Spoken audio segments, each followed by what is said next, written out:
السلام علیکم viewers, welcome to my YouTube channel. آج میں حاضر ہوئی ہوں آپ کے لیے ایک نئی کہانی کے ساتھ۔ کہانی کو اینڈ تک ضرور سنیے گا، اور اگر پسند آئے تو لائک ضرور کریے گا، اپنے دوستوں کے ساتھ شیئر کرنا نہ بھولیے گا۔ تو چلیے اسٹارٹ کرتے ہیں کہانی کو۔ میں نے بہت کم عمری میں ہی اپنی کزن سے نکاح کیا تھا، جو کہ مجھ سے چھوٹی تھی، اور یہ نکاح میری بے حد ضد کا نتیجہ تھا۔ وہ بھی اسکول جاتی تھی اور میں اپنی ضد پر اٹل تھا۔ میری ضد کے آگے سب کو ہار ماننی پڑی۔ وہ اس وقت صرف 15 برس کی تھی جب میں نے اسے نکاح کے بندھن میں باندھ لیا تھا۔ اس کے آنسوؤں کی بھی پرواہ نہیں کی تھی۔ وریشا میرے چچا کی بیٹی تھی۔ ہمارا 2 منزلہ مکان تھا۔ ہم اوپر کے پورشن میں رہتے تھے اور چچا نیچے کے پورشن میں۔ چچا کی بس ایک ہی بیٹی تھی، اس کا نام وریشا تھا۔ ہم 2 بھائی تھے۔ میرے والد ٹرکی میں کام کرتے تھے، ان کا زیادہ تر وقت وہیں گزرتا تھا۔ 3-4 ماہ بعد ہی وہ ایک چکر پاکستان کا لگاتے تھے۔ میں گھر میں بڑا بیٹا تھا، اس لیے میری اپنے چھوٹے بھائی اور وریشا پر بہت روک ٹوک تھی۔ یہاں تک کہ ٹیوشن بھی میں ہی ان دونوں کو پڑھاتا تھا۔ وہ چھوٹی تھی، اس لیے میرے سخت لہجے پر سہم جاتی تھی، ڈر جاتی تھی، یہاں تک کہ مجھ سے بات بھی کرتے ہوئے بہت ڈرتی تھی۔ مجھ سے وہ ٹھیک طریقے سے بات بھی نہیں کر پاتی تھی۔ میرے سامنے آتے ہی وہ ہکلانے لگتی تھی یا ہچکچانے لگتی تھی۔ اس کی زبان سے ٹھیک سے الفاظ بھی نہیں نکلتے تھے۔ وہ اس قدر ڈرتی تھی کہ مجھے دیکھتے ہی اس کی رنگت سفید پڑ جاتی۔ میں نے اسے یوں ڈرتے اور خوفزدہ دیکھا تو مجھے بہت اچھا لگنے لگا تھا، اس لیے میں زیادہ وقت اسے ڈرائے ہی رکھتا تھا۔ یہ ان دنوں کی بات ہے جب میں نے بچپن سے لڑکپن میں قدم رکھا تھا۔ میری عمر ابھی 15 سال تھی۔ نئی جوانی میں قدم رکھا تھا۔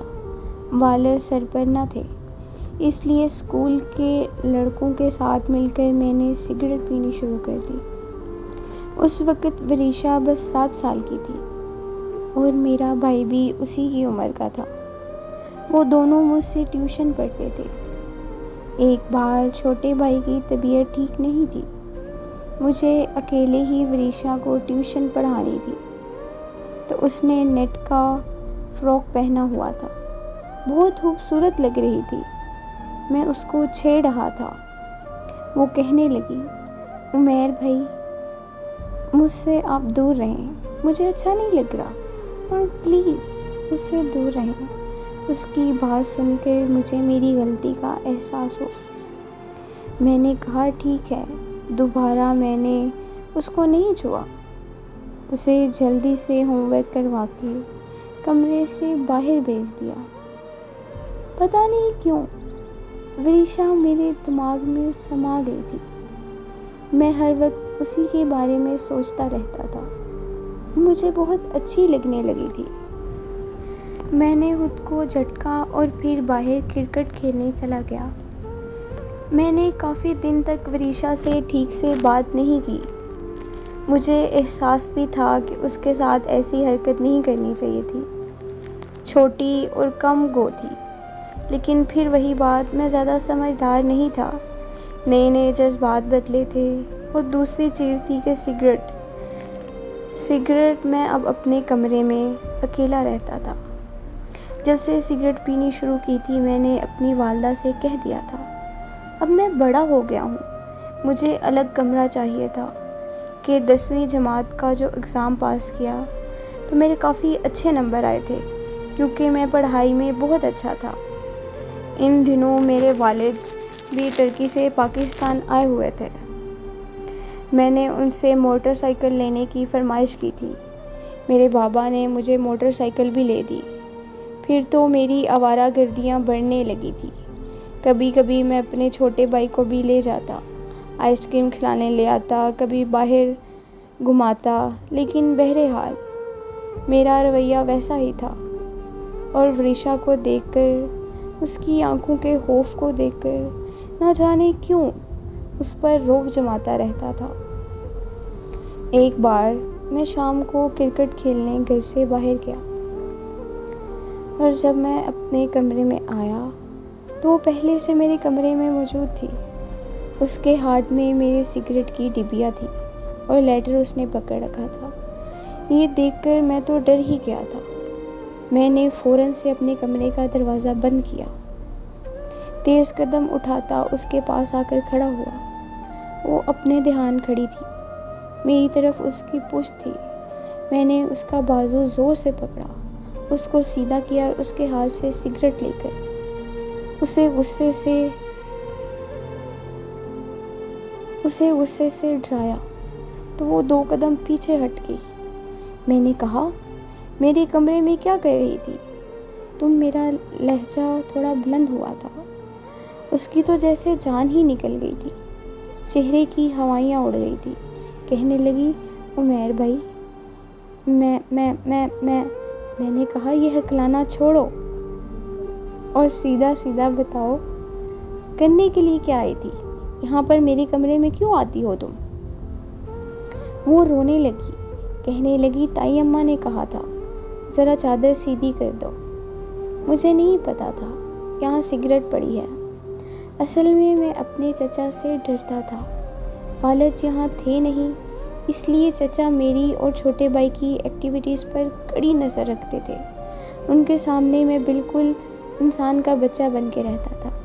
کبھی سگریٹ اگر پیتا بھی تو تیز خوشبو والی ببل کھاتا تھا تاکہ میرے منہ سے سگریٹ کی بدبو نہ آئے۔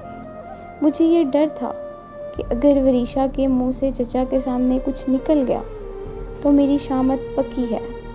وہ تو میرے بابا کو بھی بتا دیں گے اور سختیاں مجھ پر شروع ہو جائیں گی۔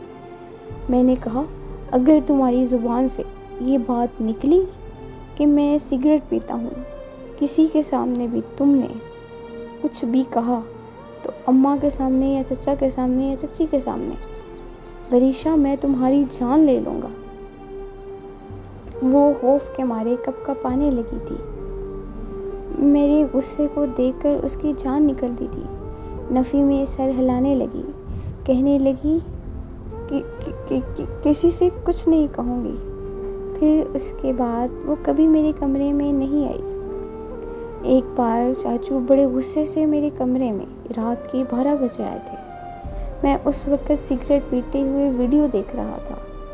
کمرے کا دروازہ کھلا، چچا بڑے غصے سے مجھے دیکھ رہے تھے۔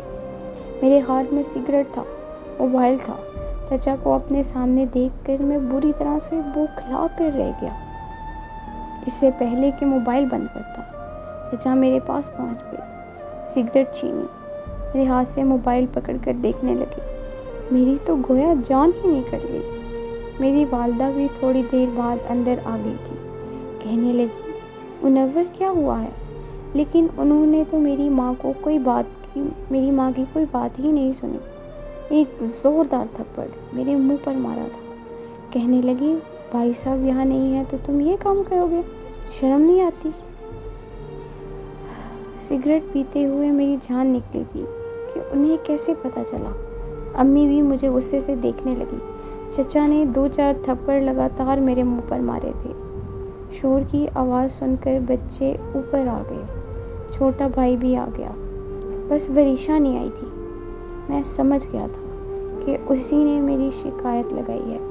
مجھے اس پر بہت غصہ آنے لگا۔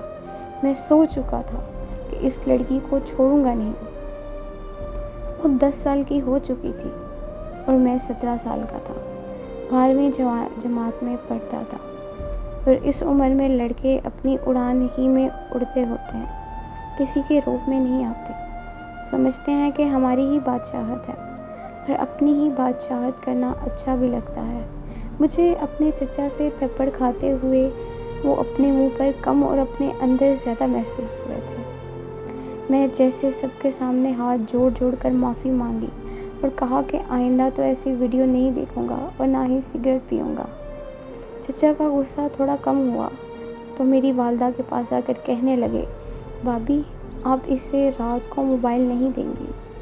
میری ماں کو تو جیسے موقع ہی مل گیا، جب بھی موبائل اٹھاتا میری ماں میرے پاس آ جاتی، دیکھنے لگتی کہ میں کیا کر رہا ہوں۔ میرے باہر جانے پر بھی کچھ دیر پابندی لگی رہی۔ مجھے وریشا پر بڑا غصہ آتا تھا۔ کافی دن سے ٹیوشن پڑھنے بھی نہیں آ رہی تھی۔ ایک دن میں نے اپنے چھوٹے بھائی زید سے کہا کہ جاؤ وریشا کو بلا کر لاؤ، پڑھنا نہیں ہے اس نے۔ اصل میں تو مجھے وریشا سے چچا کا بدلہ لینا تھا۔ مجھے 100% یقین تھا کہ سب کچھ وریشا نے ہی بتایا ہوگا۔ اکلوتی بیٹی تھی، ماں باپ کی لاڈلی تھی، کوئی بات ان سے چھپاتی نہیں تھی۔ میرا بھائی اسے بلانا گیا لیکن پڑھنے نہیں آئی۔ مجھے اس پر اور بھی غصہ آنے لگا۔ ایک بار میری والدہ کہنے لگی کہ مجھے تمہاری چچی کے ساتھ بازار جانا ہے، اور زید بھی ساتھ ہی تیار ہو گیا۔ گھر میں سے وریشا تھی اور یہاں میں تھا۔ چچا اپنے کام پر گئے ہوئے تھے۔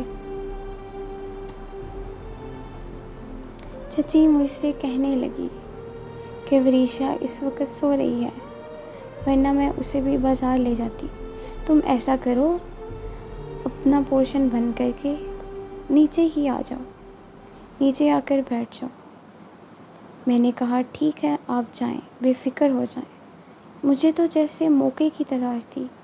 جیسے ہی وہ لوگ بازار گئے، میں نے دروازہ بند کیا اور وریشا کے کمرے میں آ